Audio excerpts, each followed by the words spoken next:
Hey friends, if you wish to update Java in Windows 11, then please watch this video. Now here's my suggestion, don't update it, just reinstall it. So here's what you have to do. First of all, open any browser and search for Oracle Java latest version. Okay. Why am I suggesting Oracle? Because that's where you have to download it from. And then go to Java downloads.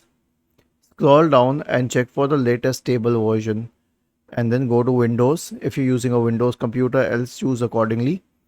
Then click on this option, the second one which says x64-bit installer.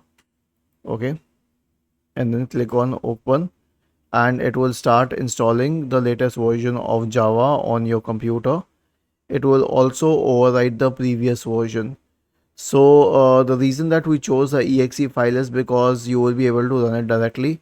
If you chose the MSFI file, you would have needed a disk, and as for the compressed archive, you would have to unarchive it. So that is why I chose the second file, which is the installer file.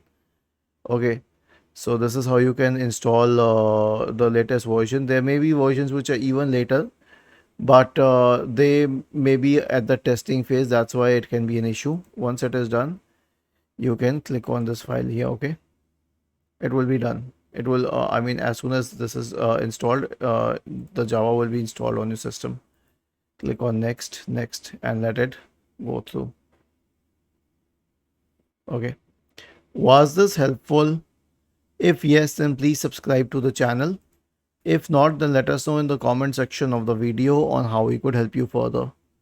Thank you for watching this video and have a nice day.